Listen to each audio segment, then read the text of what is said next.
감사합니다. 오늘 말씀 보겠습니다. 에베소서 5장 22절부터 33절입니다. 에베소서 5장 22절로 33절입니다. 다 같이 합독합니다.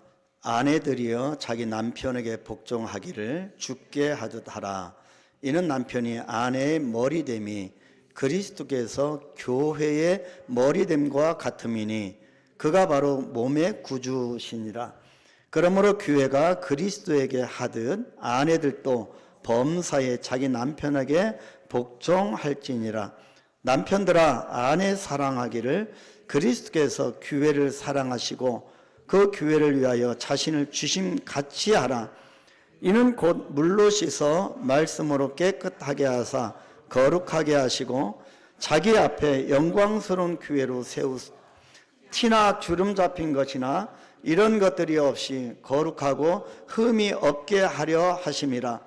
이와 같이 남편들도 자기 아내 사랑하기를 자기 자신과 같이 할지니 자기 아내를 사랑하는 자는 자기를 사랑하는 것이라.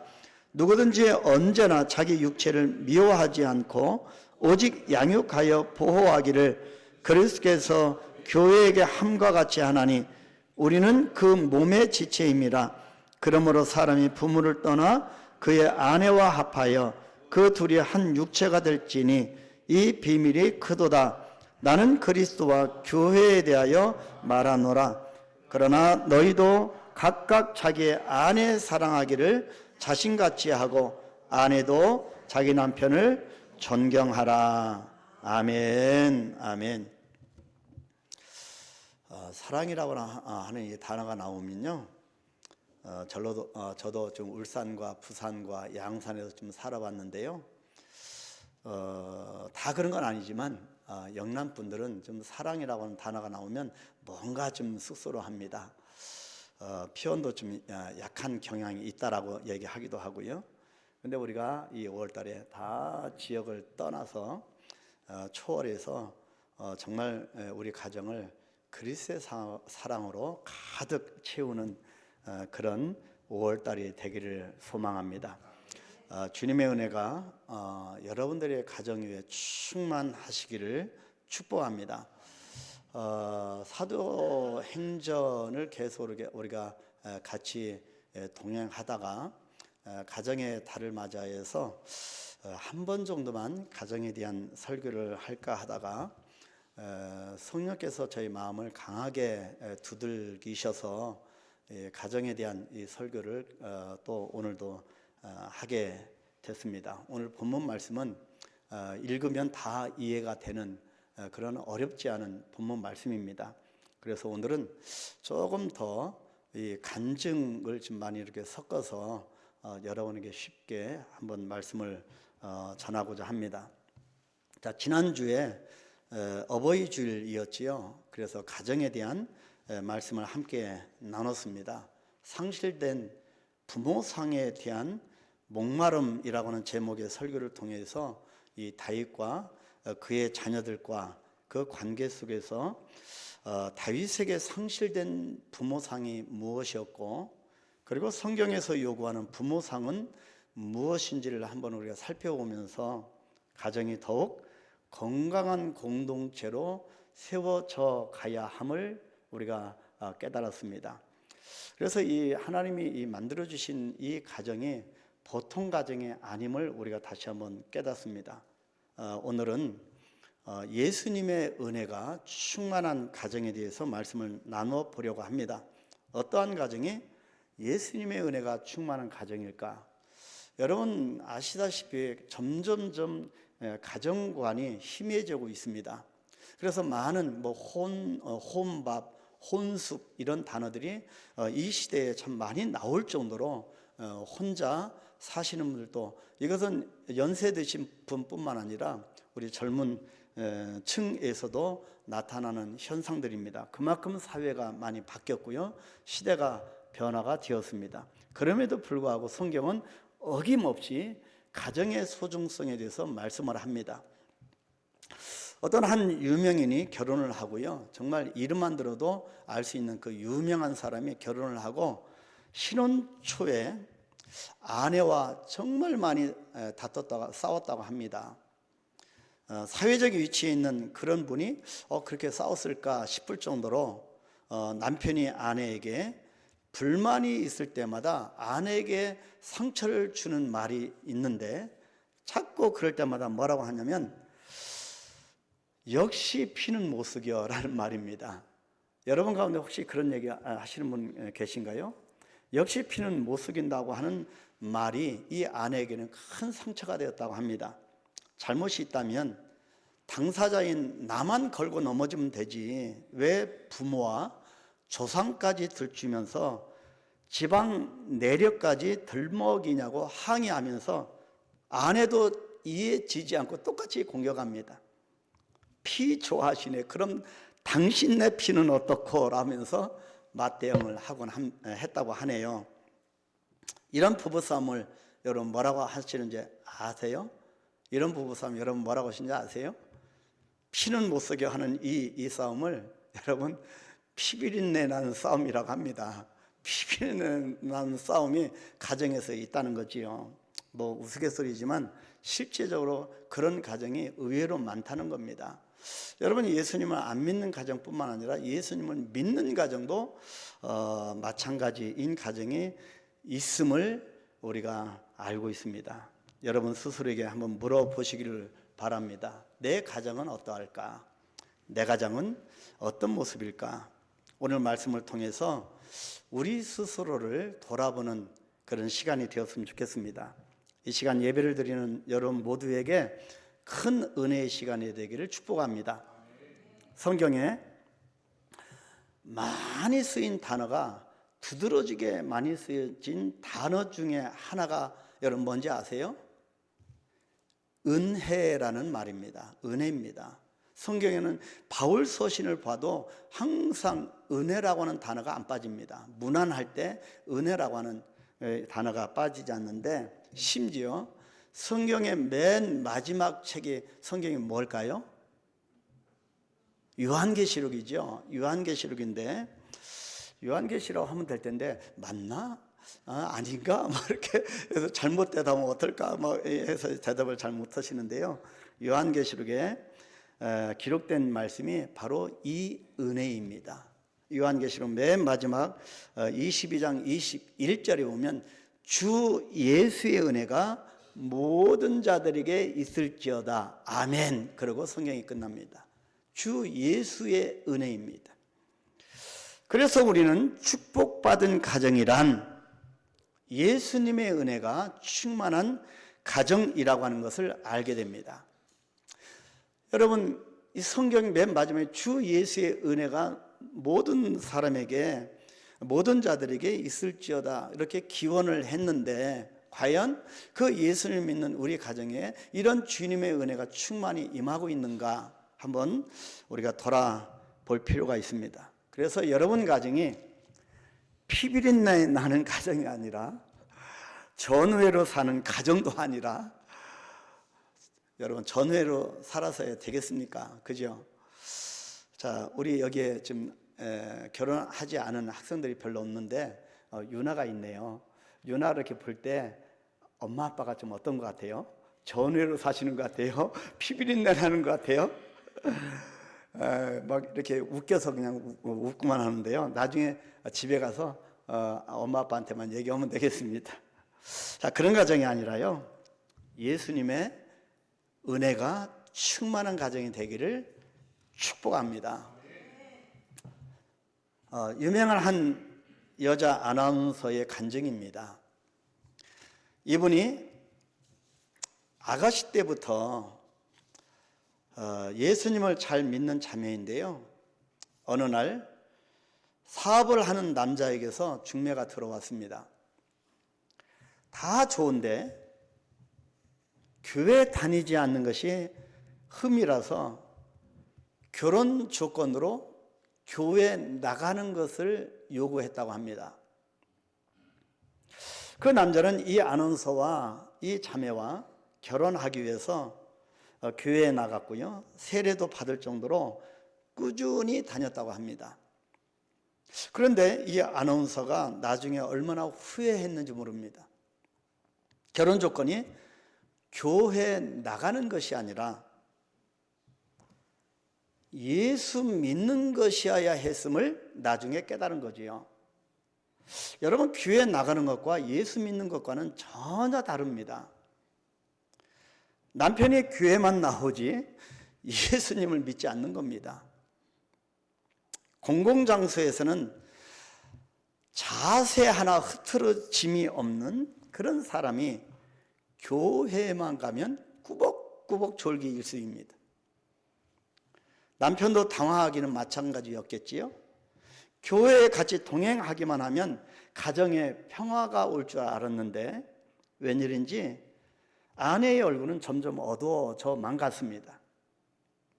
아내가 하자는 대로 따라주고 그렇게 여기까지 왔건만 도대체 뭐가 문제인지를 알 수가 없었습니다.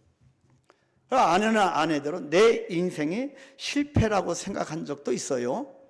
이혼해서는 안 된다고 생각했지만 남편이 보면 볼수록 너무 미웠어요. 자고 있는 모습까지도 미웠다고 고백을 합니다. 그러다가 깨달았다고 합니다. 아, 내가 남편에게 기대치만 높였지 내가 기도하지 않았구나. 너무나도 바쁜 생활이지만 새벽부터 기도하기를 시작했다고 하네요.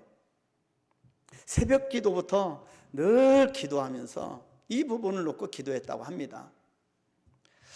그래서 이 아내는 이 아나운서의 이 시간의 쫓김 속에서도 새벽 기도하면서 말씀을 붙들기 시작했습니다. 이 성경 말씀을 삶에 적용하며 기도하기 시작했고 그렇게 기도한 지 6개월쯤 되었을까? 기도는 기적의 순간을 펼쳐 보여주었습니다. 두들겨 패주고 싶을 만큼 미웠던 남편이 어느 날 갑자기 잘생겨 보이더라는 겁니다. 내면의 변화가 생긴 거죠. 짙은 화장으로도 숨길 수 없었던 아내의 지친 얼굴에 화색이 돌기 시작했습니다. 아내에게서 특유의 명랑함이 다시 드러나자 남편의 얼굴에도 웃음이 생기기 시작했습니다. 아내의 변화에 남편의 마음도 점차 신앙으로 돌아서게 되었다는 겁니다. 이후에 은혜 받은 이 남편의 말이 이렇게 고백합니다. 아, 예수 믿는 것이 이렇게 좋은 것이었구나. 예수님의 은혜라고 하는 것이 이렇게 놀라운 것이구나. 내가 이 부분을 처음 느꼈다고 고백을 했습니다. 여러분, 이 말씀은 여러분, 이 남편과 아내, 이 가족 관계의 그 중심에 누가 계신 겁니까? 예수님이 계신 겁니다. 그래서 예수님의 은혜가 충만한 가정은 첫 번째로 예수님이 모든 가족 관계의 중심에 계신 가정입니다. 부부와의 관계, 자녀와의 관계, 모든 가족 관계의 중심에 예수님이 계셔야 한다는 것입니다. 예수님의 은혜가 충만한 가정은 어떤 가정일까? 예수님이 모든 가족 관계의 중심에 계신 그런 가정이라고 할 수 있습니다. 이것이 오늘 본문 에베소서의 말씀입니다. 여러분, 부부와 자녀와의 많은 대화가 있습니다. 근데 그 대화도 단절된 가정이 있는데 여러분 기도해 보십시오. 대화 나눌 거리가 생기게 되고 진솔한 대화가 가정 안에 생길 것입니다. 그래서 우리 교회는 5주가 있는 맨 마지막 금요 기도회는 실제적으로 가정 우리 식구들과 모여서 기도하는 시간, 그리고 밥이라도 한 끼 제대로 한 상에 모여서 그렇게 한 끼 식사를 하기도 어려운 이 시대에 우리가 그 시간에는 꼭 같이 식사하면서 식구들끼리 대화 나누는 시간으로 이렇게 했지 않습니까? 그래서 중요한 시간입니다.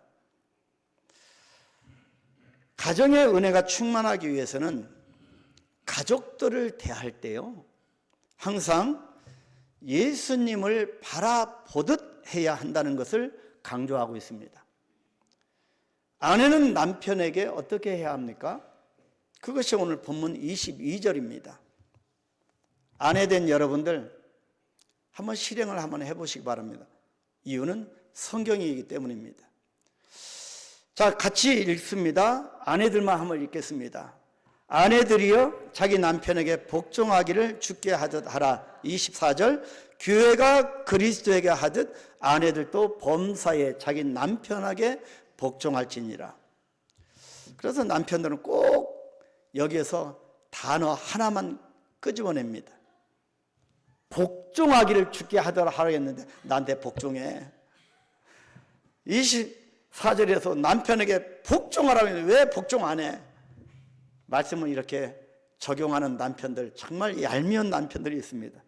그러면 남편들에게 한번 우리가 주시는 말씀을 같이 보겠습니다. 남편은 아내에게 어떻게 해야 한다고 말씀합니까? 본문 25절, 우리 남편들 큰 소리로 같이 읽습니다. 남편들아, 아내 사랑하기를 그리스도께서 교회를 사랑하시고 그 교회를 위하여 자신을 주신 같이 하라. 28절, 이와 같이 남편들도 자기 아내 사랑하기를 자기 자신과 같이 할지니 자기 아내를 사랑하는 자는 자기를 사랑하는 것이라. 아멘. 그렇다면 이 둘 부부 사이 이 관계에 있어서 어떻게 해야 할까? 본문 31절로 33절입니다. 다 같이 읽겠습니다. 그러므로 사람이 부모를 떠나 그의 아내와 합하여 그 둘이 한 육체가 될지니 이 비밀이 크도다. 나는 그리스도와 교회에 대하여 말하노라. 그러나 너희도 각각 자기 아내 사랑하기를 자신같이 하고 아내도 자기 남편을 존경하라. 아멘. 이번 한 주간 이 말씀을 한번 적용해서 살아보십시오. 아멘. 아멘 하지 않은 사람은 어쩐 일이십니까? 아멘. 자, 그래서 성경에는 이 가족 관계를 뭐라고 표현합니까? 비밀이라고 합니다. 즉 신비라고 표현합니다. 여러분, 지금 가정을 이루고 있는 이것이 비밀이라고 말씀합니다. 신비입니다. 신비라고 하는 것은 우리 머리로, 사람 머리로 이해되기가 어렵습니다. 세상의 공식으로 이해되지 않는 것이 가정이라는 말씀입니다. 예수님께서 모든 가족 관계의 중심에 계신다고 하는 것은 가정의 주인이 예수님이시기 때문에 그분을 바라보게 된다는 것이고 온 가족이 주님을 바라보게 된다는 것이고, 우리가 온전히 예수님을 바라볼 때 우리는 우리 자신을 보게 되고 내 자신을 보게 되고, 그리고 그때 비로소 주님의 은혜를 깨닫게 된다는 뜻입니다. 예수님을 바라보라고 하는 것은 무작정 교회만 나오는 믿음이 아니라 예수님을 온전히 믿고 그 은혜로 살겠다고 하는 마음과 태도를 가리킵니다. 이 아나운서, 유명한 아나운서의 그 결혼 조건, 교회에 나오는 것, 그것이 아니라 예수님을 바라보고 예수님을 믿는 것. 그래서 모든 관계가 예수님 중심으로 되는 것. 그래서 예수님이 나의 죄와 허물을 용서하시고 대신 죽으신 것 같이 나도 예수님처럼 남편과 아내를, 자녀들을 섬기고 사랑하겠다고 하는 뜻을 내포하고 있는 겁니다. 여러분, 예수님이 우리를 위하여 십자가에 내어준 것처럼 아내를, 남편을 한번 그렇게 한번 사랑해 볼까요? 아멘? 그러면 달라질 것입니다. 이번 한 주간, 또 이번 5월달 다 지나기 전에 가정의 달, 해마다 오는 가정의 달, 그런 단편적인 것이 아니라 올해는 정말로 내 가정에 하나님의 은혜로 충만하여서 예수님이 중심, 우리 가정의 모든 가족관계의 중심으로 계시는 그런 가정으로 예수님의 은혜가 충만한 가정이 되기를 주님의 이름으로 축복합니다.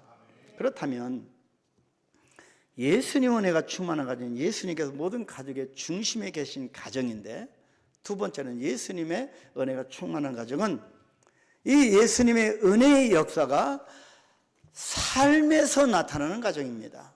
삶을 통하여 나타나지 아니하면 가짜라는 거지요. 여러분 가만히 한번 생각해 보십시오. 우리 가정을 돌아볼 때 내 가정에는 정말로 예수님의 은혜가 있을까요? 여러분 어떠십니까? 여러분 가정이 예수님의 은혜가 충만하신가요? 그렇다면 이 은혜가 있다 없다는 무엇으로 알 수 있을까요? 간단합니다. 여러분 한번 가정을 생각하면, 여러분 집에 돌아가셔서 한번 생각을 해 보십시오. 서로 허물과 죄를, 배우자의 그런 연약함을 지적하고 비난하는 곳에는 은혜가 없는 가정입니다. 은혜를 모르는 가정입니다.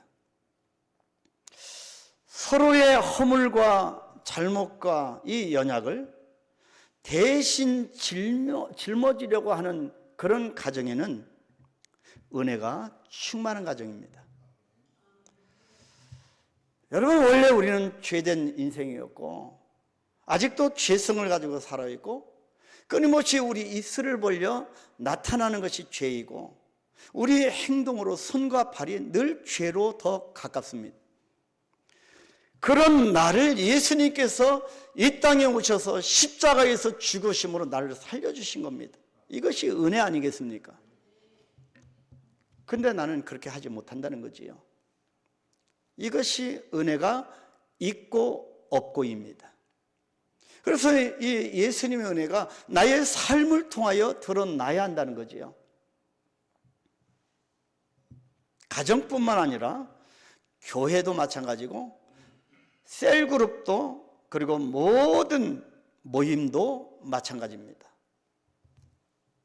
충만한 은혜란 하나님께로부터 위에서 받은 은혜가 아래에서는 삶의 관계 속에서 나타날 때 비로소 알 수가 있습니다. 여러분이 이것은 내가 현재 처해져 있는 그런 환경 유무와 상관이 없습니다.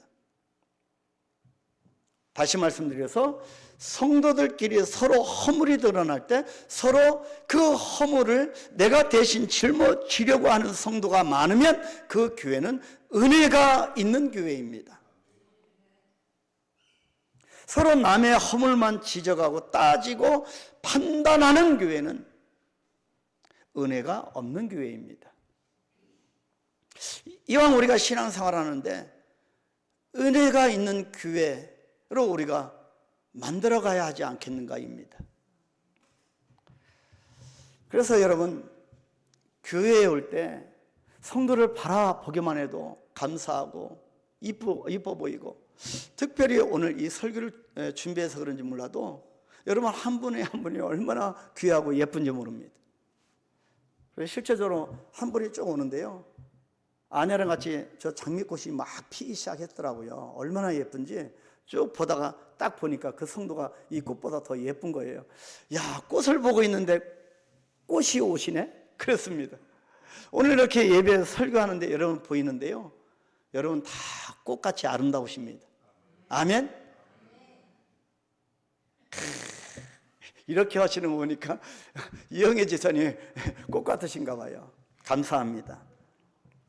그런데요, 어떻게 주님의 은혜로 세워진 교회가 은혜가 있고 없고 할 수가 있을까요? 주님의 은혜로 세워진 교회는 다 은혜가 있어야지 그렇지도 않은 경우도 있다는 거지요. 주님의 은혜로 세워졌다 하더라도 사람이 너무나 부각이 되고 사람이 커져서 사람 중심이 되어져서 주님의 은혜가 약해지고 육이 영을 지배하면 교회는 은혜가 사라지게 됩니다. 은혜가 사라지게 되면 가속도가 붙어서 상상하지 못하는 단계까지 나아갑니다. 무서운 거지요. 우리가 가끔 이런 말을 합니다. 아니, 어떻게 예수 믿는 사람이 그럴 수 있어요? 그럴 수 있습니다. 은혜가 떨어지면, 은혜가 바닥나면 그럴 수 있습니다. 여러분, 우리 지금 보니까 뭐 또 사무실도 이사한 우리 가정도 있더라고요. 얼마나 사무실 이전하면서 막 신경 쓰이고 이 육체적인 또 이 애씀이 또 있어야 되고 그렇습니까? 뿐만 아니라 신적인 막 이 여러 가지로 어떤 뭐 눌림도 있고 뭐 우리가 이사할 때도 그렇고요. 요즘 이사한테 다 맡기더라도 이제 그렇습니다. 근데요, 은혜가 떨어지면 이게 피곤한 거지요. 삶의 변화가 올 때 지치는 겁니다. 근데 은혜가 있으면 감사가 나옵니다. 그래서 우리는 이해해야 합니다. 아, 저분이 은혜가 떨어졌구나. 그래서 기도가 필요하구나. 은혜가 필요하구나. 그래서 기도해 주게 됩니다. 교회는 은혜가 떨어지면, 그리스도인의 가정도 은혜가 떨어지면 정말 비참해집니다. 소금의 맛이 잃게 되면 밖에 버려져서 사람들의 발에 밟힐 뿐입니다. 예수 믿지 않는 사람보다 더 치졸해지고 더 냉랭해질 수 있습니다. 가정도 마찬가지죠. 가정은 본시, 부부는 무촌입니다. 촌수가 없어요. 그래서 가까울 때는 촌수가 필요 없을 정도로 굉장히 한없이 가깝지만, 부부가 멀어지면 촌수가 무색할 정도로 멀어집니다. 그래서 결혼 생활을 하면 할수록 식구들을 가깝게 하는 것은 육으로만 가능하지 않다고 하는 것을 깨닫게 됩니다. 요즘엔 비주얼이 어떻게 되고, 젊은 사람들이 자꾸 비주얼이 따지고 막 그러잖아요. 키가 얼마큼 돼야 되고 막 그래요. 자꾸 한국의 성형 병원이 굉장히 여러분 대단합니다. 동남아시아뿐만 아니라 뭐 중국에도 그렇고요. 한국에 와서 성형 수술을 한번 받아보는 것이 저들에게는 꿈입니다. 그런데 육으로만 가능하지 않다고 하는 것을 깨닫습니다. 비로소 가정생활이 비밀이구나. 아, 그래서 가정생활이 신비구나. 은혜가 없이는 불가능한 것이구나를 알게 됩니다. 그래서 예수님의 은혜를 간절히 구하게 됩니다. 다른 방법이 없습니다. 예수님의 은혜를 구하게 되는 거지요. 예수님의 은혜가 임한다고 하는 것은 예수님의 영이 임한다고 하는 뜻이기 때문에 예수님의 은혜를 구하는 사람은 자꾸 예수님을 닮고 싶어집니다. 이때 상대방의 허물과 실수를 이해하게 되고 용서할 뿐만 아니라 내가 예수님을 닮아가면 내가 다른 사람의 짐을 짊어지는 은혜의 역사가 시작되게 되는 겁니다. 우리 가정 안에 이런 은혜의 역사가 나타나야 합니다. 십자가의 은혜가 필요 없는 사람은 단 한 사람도 없기 때문입니다. 그래서 여러분 가만히 생각해 보십시오. 가정은 훌륭한 사람들만 모여서 사는 그런 곳이 아닙니다. 가정은 연약한 남편과 연약한 아내가 모인 곳이기 때문에 역설적으로 가정은 하나님의 은혜를 경험할 수 있는 가장 좋은 장소인 겁니다. 그래서 하나님께서 우리에게 가정을 주신 것은 큰 축복입니다. 그래서 요즘 젊은 사람들은 이것이 잘 안 되기 때문에 쉽사리 결혼하지 못하는 거죠. 이제 앞으로 우리 한강교회 오는 젊은이들은 막 끼리끼리 해서 이 어떤 한 건물에 집어넣고 문을 짱 꺼버리고 거기서 사랑이 살든 뭐든 오늘 장로님 기도했듯이 어떻게든지, 그죠? 겁나서 젊은이들이 안 올까요? 하나님의 은혜가 우리 젊은 친구들에게 있게 되기를 축복합니다. 아멘. 아멘. 가정보다요, 하나님의 은혜를 더 충만하게 누릴 수 있는 곳은 없습니다. 우리가 연약하기 때문이지요. 다 잘난 사람들만 모여서 이루는 것이 가정이 아닙니다. 그래서 우리가 부족하기 때문에 가정은 하나님의 은혜가 가장 필요로 한 것이고 또 가장 축복된 곳이 가정입니다. 청주에 있는 교도소가 어떤 교도소인지 여러분 아시는 분은 아실 겁니다. 청주에 있는 교도소요, 우리 헌병대 이 수사관 출신 우리 성영재 씨는 잘 아실 거예요. 여기는요 굉장히 중범죄자들이 수감되는 그런 교도소인데, 이 청주에 있는 교도소에서 재소자 체육대회가 열렸습니다. 무려 20년 이상 복역한 장기수 중에서 모범수와 그 가족들을 배려해서 만든 특별 행사였는데, 마치 초등학교 운동회와 방불케였습니다. 이날의 하이라이트는 부모님을 등에 업고 운동장을 한 바퀴 도는 효도 관광 달리기 대회였습니다. 명색이 대회였습니다. 그런데 참가자들이 하나둘 출발선상에 모이면서 한껏 고조됐던 뜨거운 분위기가 갑자기 숙연해지기 시작했습니다. 여러분, 이 장소는 청주교도소, 정말 장기수들이 수감되는, 그 중에서 모범수들과 그 가족들이 펼쳐지는 행사였습니다. 푸른 수의를 입은 재소자들이 그 쓸쓸한 등을 부모님 앞에 내밀었고 마침내 출발 신호가 떨어졌습니다. 하지만 온 힘을 다하여서 이기려고 1등하려고 열심히 달리는 주자는 아무도 없었습니다. 처음 어머니를 업어본 아들은 흐르는 눈물을 주체하지 못했고, 마찬가지로 난생 처음으로 아들에게 업혀본 어머니는 이 아들의 눈물을 훔쳐 닦아주느라 정신이 없었습니다. 아들의 축 처진 이 등이 안쓰러워서 차마 업히지 못하는 아버지는 결국 아들의 등에 업힌 채 우시기만 했습니다. 순식간에 교도소 운동장은 눈물 바다로 변해버렸습니다. 서로가 고린 지점에 조금이라도 늦게 들어가려고 애를 쓰는 이상한 경주였습니다. 결코 말로는 표현할 수 없는 감동 레이스였습니다. 그들이 원하는 것은 1등이 아니었습니다.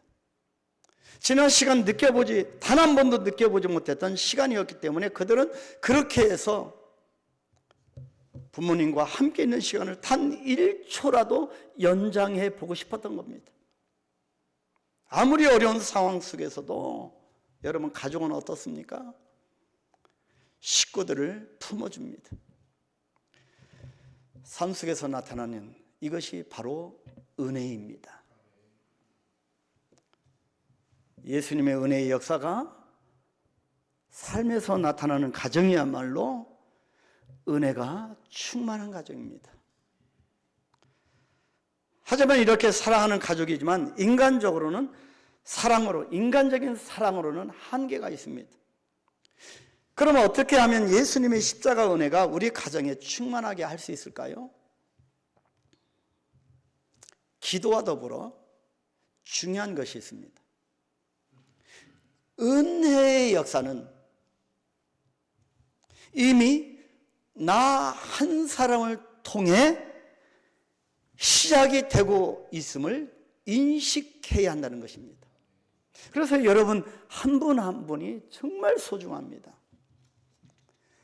이 주님의 은혜의 역사는 나를 통하여 이미 시작됐음을, 그래서 예수님의 은혜를 경험한 한 사람이라도 있는 가정이 예수님의 은혜가 충만한 가정입니다. 가정에 십자가의 은혜가 넘치려면 가정 안에 정말 십자가의 은혜를 알고 그 십자가의 은혜를 충만하게 누리는 사람, 그 한 사람이라도 반드시 있어야 합니다. 그러면 그 한 사람을 통해 주님의 은혜가 흘러가게 되어 있습니다. 이 십자가의 은혜를 가장 절실하게 필요한 것이 바로 가정입니다. 그 이유는 우리의 죄성과 연약함이 가정 생활 속에 가장 선명하게 드러나기 때문입니다. 그래서 가정이 중요합니다. 결혼하기 전에는 몰랐는데 결혼 후에는 어떻게 됩니까? 배우자의 단점이 그대로 노출되지 않습니까? 그래서 연애는 단꿈이요, 결혼은 꿈을 깨는 자명종이다, 그런 말이 실감이 나기 시작합니다. 어떻게 그렇게 적나라하게 나타나는지, 어떤 때는 자기 속에 이런 모습이 있었다고, 어떻게 그렇게 그런 모습이 있었는지 전혀 생각하지 않았던 모습이 결혼 후에 드러나는 겁니다. 혼자서 살 때는 자신을 잘 모르지요. 그러나 둘이 같이 살아보면 깜짝 놀랍니다. 스스로가 깜짝 놀라지요. 배우자를 행복하게 해주겠다고는 약속을 했지만 그렇게 해주기는커녕 자꾸 상처를 주기도 합니다. 자기도 모르게 속에서 뭐가 올라옵니까? 불쑥불쑥 감정을 걷잡을 수 없을 때가 있습니다. 아직도 그러신가요? 우리는 교회나 직장에서는 사려가 깊고 인내심이 있고 점잖고 예의 바르고 이성적이고 절제가 있는 참 괜찮은 사람, 정말 예수님의 반토막같이 예수님 닮았다라고 하는 평가를 듣는 사람이라고 하는 말을 종종 듣습니다. 그런데 집에만 오면 사람이 달라지는 겁니다. 물론 결혼할 때 배우자 될 사람을 행복하게 해주겠다고 했고 그 마음은 분명히 진심이었습니다. 그런데 실제적으로 실제 생활에서는 잘 안 됩니다. 가정 생활을 해보면 부부 사이에 또는 부모와 자녀 사이에 내 자신이 얼마나 이기적인지, 얼마나 욕심이 많은지, 얼마나 말만 하는지, 얼마나 위선적인지가 다 드러납니다. 그래서 가정생활에서처럼 십자가의 은혜가 필요한 것도 없습니다. 십자가 없이는 살 수 없는 가정이지요. 여기에 하나님의 놀라운 계획이 있음을 알아야 합니다. 그 계획은 먼저 내 자신이 십자가의 은혜를 충만히 누리는 것입니다. 남편이나 아내가 아닌 나부터, 나 스스로 먼저 예수님의 은혜를 충만히 받아야 하는 것입니다. 그 은혜가 충만하게 흘러넘쳐서 내 자신을 통하여 온 가족들도 그 은혜를 누리도록 만드는 것입니다. 가족을 판단하고 내가 이 가족을 변화시키려고 해서는 진정한 가정의 변화를 기대할 수가 없습니다. 여러분 많이 해보셨죠? 그때마다 실패했죠? 내 힘으로 안 되는 겁니다. 변화는 주님이 주시기 때문입니다. 예수님이 하시는 것입니다. 우리가 다른 식구들을 변화시키려고 할 때 진작 내 스스로는 실망하고 지쳐서 무너지게 됩니다. 우리가 할 수 있는 일은 오직 하나입니다. 내가 내 주님 안에서 주님이 주시는 은혜를 먼저 충만히 받는 겁니다. 예수님의 은혜가 충만한 가정은 예수님의 은혜를 경험한 단 한 사람이라도 있는 가정입니다.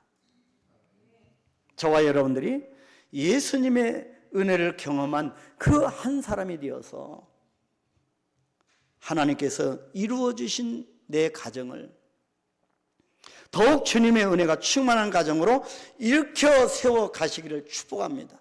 사랑하는 우리 성도 여러분, 먼저 예수님의 십자가 은혜를 누리십시오. 남편에게, 아내에게, 부모에게서 또 자녀에게서 무엇을 얻으려고 하지 말고 제일 먼저 예수님으로부터 충만한 은혜를 누리시기를 축복합니다. 예수님은 은혜를 구하는 자들을 절대로 외면하지 않으셨습니다. 우리가 할 일은 오로지 십자가의 은혜 안에 거하는 것입니다. 나 한 사람이면 충분합니다. 가족 안에 은혜를 아는 사람이 한 사람만이라도 있다면 충분한 것입니다. 내 속에 예수님의 은혜가 충만히 흘러 넘친다면 예수님은 내 가정을 분명히 변화시키십니다. 내 자신에게 물어봐야 합니다. 나의 가정을 움직이는 힘은 무엇일까? 내 아내와 내 남편을, 내 자녀를 움직이는 동력은 무엇일까? 에너지는 무엇일까? 오직 예수님의 놀라운 크신 은혜입니다. 이런 은혜가 여러분과 여러분 가정 위에 충만하시기를 축복합니다. 주 예수 그리스도의 은혜가 모든 자들, 여러분과 여러분 가정들 위에 있을지어다. 아멘. 기도하겠습니다. 하나님, 예수님의 은혜가 충만한 가정 되기를 소망합니다. 먼저 내 스스로 하나님의 은혜 가운데 거하게 하시고 내가 내 가정에 은혜의 불쏘시가 되어질 수 있도록 축복하여 주옵소서. 그래서 한강교회 모든 가정은 예수 십자가의 은혜가 충만한 가정 되게 하옵소서. 그래서 모든 우리 가족 구성원들의 관계 속에서 예수님이 주인 되는 그런 가정으로 이끌어 주시옵소서. 이것을 위하여 우리가 더 무릎 꿇고 기도합니다. 기도하는 저들의 모든 가정을 은혜 위에 은혜로 인도하여 주옵소서. 예수님의 이름으로 축복하며 기도하옵나이다.